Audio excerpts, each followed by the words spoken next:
à tous. On vous retrouve encore une fois aujourd'hui sur la terrasse de l'usine pour le balado de l'été d'Info Laurentide. On a le plaisir de recevoir parmi nous Yannick Brouillette, une possible future star montante de la WWE. Bonne écoute. C'est déjà parti. C'est un univers qui m'est quand même assez étranger, mais quelque chose qui me semble être assez universel, c'est que la lutte, c'est souvent un coup de foudre pour les petits gars. Ouais.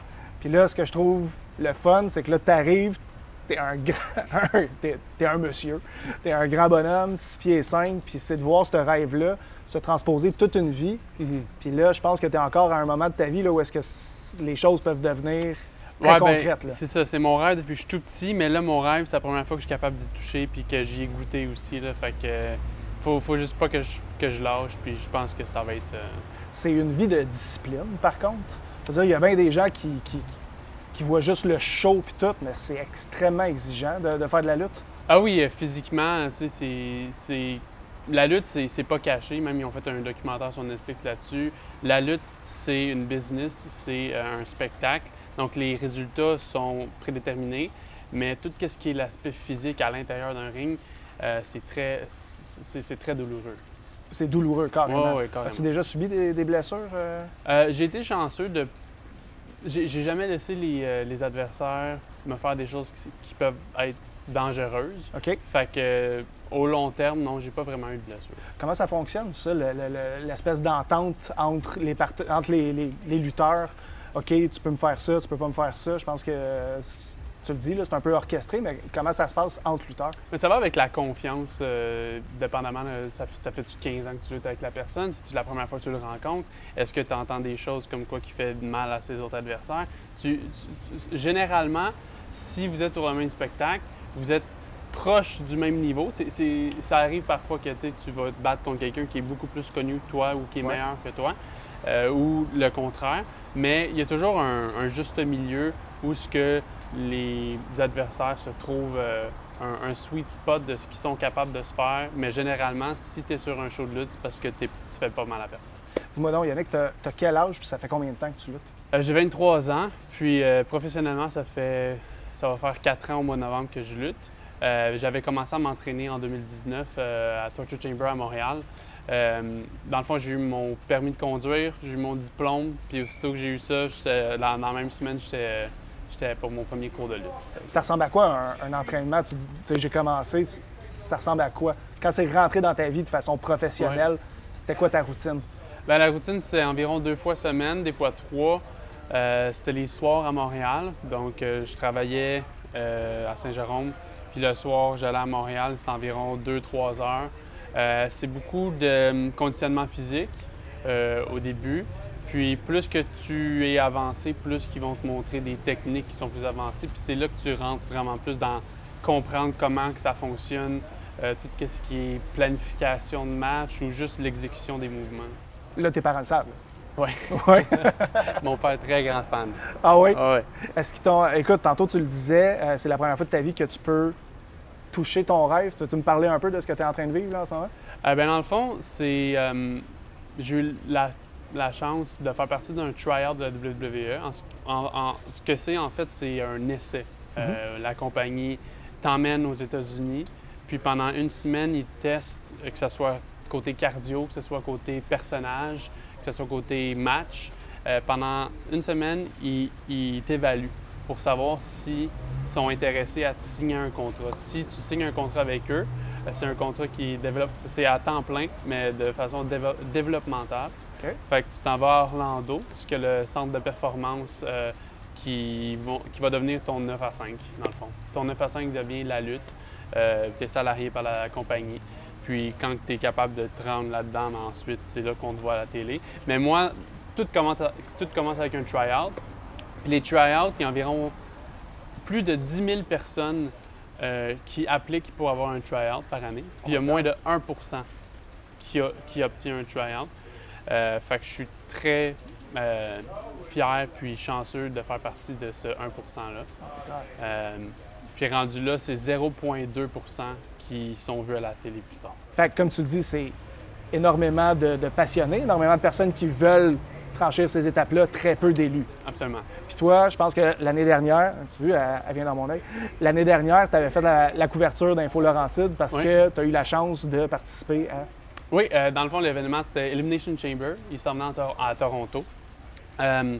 C'était dans les débuts de WWE sur Netflix. Ouais. Puis, j'ai eu l'opportunité de faire partie du spectacle. Dans le fond, mon rôle était de faire partie, que ce soit si les gens si la compagnie avait besoin d'agents de sécurité ou de faux médecins, d'être un rôle mineur ou quasiment figurant, si on veut, mais de faire partie du spectacle. Puis, ce qui est arrivé, c'était One in a Million. Dans le fond, mon idole, qui est Randy Orton, depuis que j'ai 12 ans, que c'est mon lutteur préféré, m'a fait sa fameuse prise de finition dans le milieu. Ça n'arrive jamais parce que, juste faire une petite parenthèse, là, ce que je parlais du rôle de figurant, ouais. T'es chanceux si on te voit à la télé 2 secondes en train de séparer des lutteurs dans une aréna. Là, je me suis fait faire une prise de finition dans le milieu du ring devant 33 000 personnes, live sur Netflix devant des millions. Fait en plus de ça, il y a eu une carte de collection où on voit une photo juste moi puis mon idole qui a été vendue par la compagnie. Fait que c'était vraiment...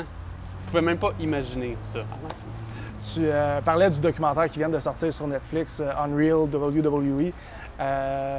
Écoute, on voit dans ce documentaire-là, je l'ai écouté avec mon fils la semaine dernière, on voit dans ce documentaire-là que ce soit les plus grandes stars de la WWE, CM Punk, Rhea Ripley, on les voit avoir un track monstre avant de sauter dans l'arène, puis quand la musique part.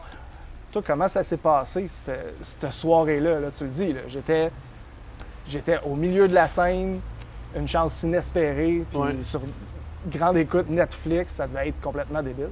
Bien, tu parlais d'avoir la nervosité avant une performance. Ça, je l'ai à toutes les fois que je lutte. Peu importe que ce soit devant 50 personnes, devant 150 personnes, devant 500 personnes, je l'ai toujours. Je sais pas pourquoi, mais cette soirée-là, zéro. Je sais pas pourquoi. Parce que techniquement, j'étais censé l'avoir le plus. J'étais censé avoir le track à en mourir.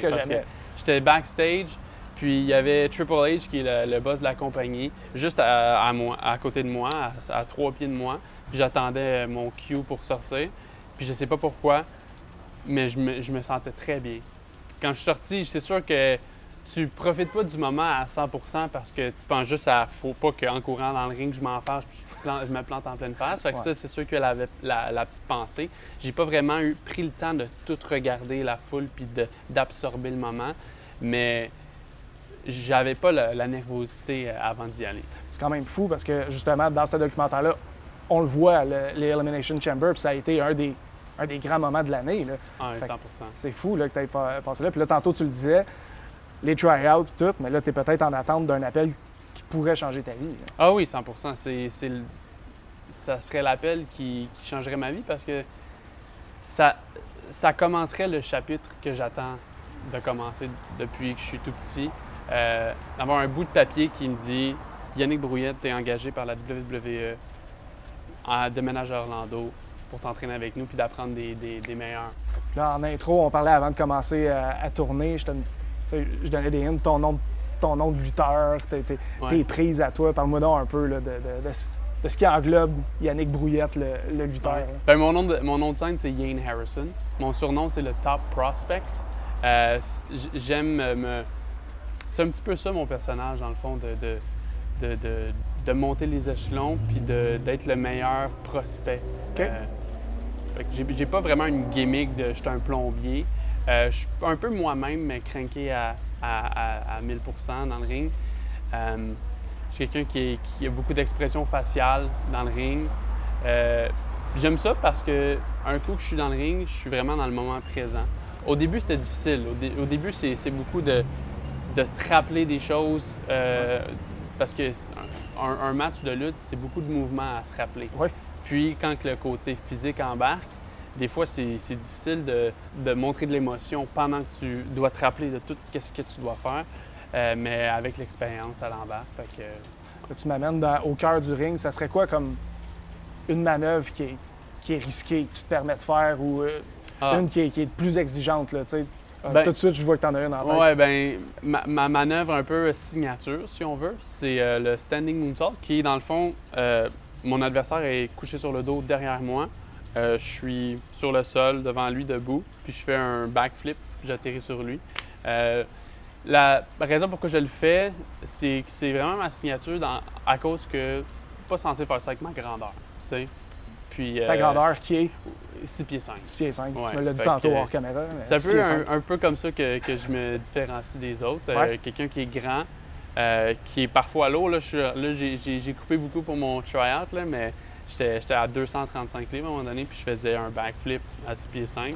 Donc, je lutte un peu dans un style cruiserweight, qui est comme un peu les lutteurs moins lourds, OK. qui font plus des pirouettes. C'est plus un peu mon style de lutte, là. Je suis pas je me considère pas comme un géant qui va faire à la Hulk Hogan. Si on Ouais. veut.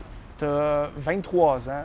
Tu sais, moi, je te l'ai dit, je suis pas un connaisseur de lutte, mais tu sais, au Québec, on a les repères avec le hockey.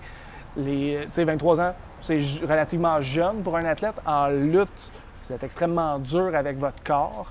On sait qu'il y en a qui sont capables de s'accrocher. Tu sais, on parlait tantôt de CM Punk qui est revenu à 40 ans, Hulk Hogan qui a lutté jusqu'à je ne sais pas quel âge. Comment tu vois ça, une carrière de lutteur? Je veux dire, là, clairement, tu prends très soin de ton corps et tout. Là. C'est quoi, comment qu'on aborde ça, peut-être une carrière professionnelle en lutte?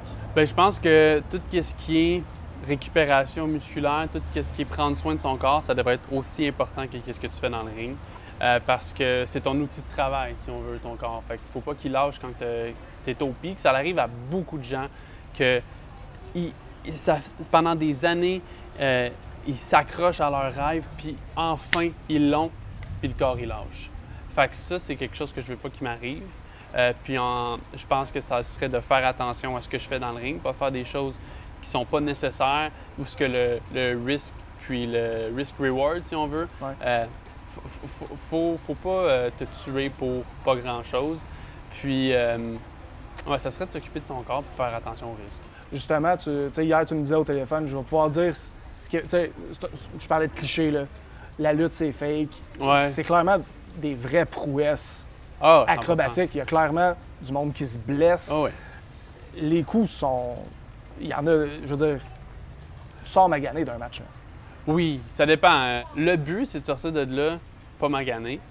Je te dirais que la plupart du temps, 95 du temps, tu sors de ton match, t'es correct, puis là, l'adrénaline descend, puis là, t'as mal. Ouais. À moins que tu te sois vraiment blessé quelque part. Mais sinon, tout ce qui est coup, il y a des choses que tu peux pas... Il y a des choses que tu peux pas chorégraphier ou tu peux pas faker, si on veut. Tu tombes à terre, tu tombes à terre. Ouais. Tu peux pas tomber à terre en tombant à terre. Tu sautes de 8 pieds de haut. Exactement. Tu sautes de 8 pieds de haut. Exactement. Puis le ring, les gens ont des fois l'idée que c'est un trampoline ou un gros coussin.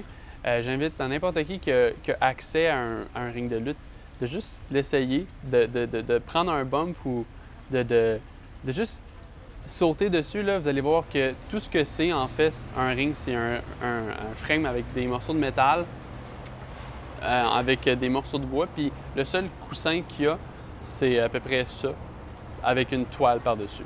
Fait que ça, c'est un ring de lutte. Fait que quand tu tombes de là, il y a rien de fake. Ça fait mal pour vous. Oh, oui, 100%. C'est pour ça que c'est dangereux aussi, tout ce qui est niveau coup. Ouais. Parce que si tu tombes sur ta nuque, ben c'est assez dur pour te la briser en deux. Fait que il y a beaucoup de risques avec ce métier. Puis la lutte t'amène vraiment dans tes derniers retranchements, tant physique que mental, de ce que je comprends. Oh oui, je vis que pour ça depuis plusieurs années. C'est sûr que c'était quelque chose d'y rêver quand tu es ado ou quand tu es enfant, puis qu'il faut juste que tu attendes d'avoir l'âge pour te rendre à un cours. Mais un coup que j'ai commencé à m'entraîner, c'est meal prep à tous les jours. Je mange la même chose tous les jours depuis comme 6 ans. C'est beaucoup de discipline, c'est beaucoup de up and down mental. C'est du show business, c'est très incertain comme monde.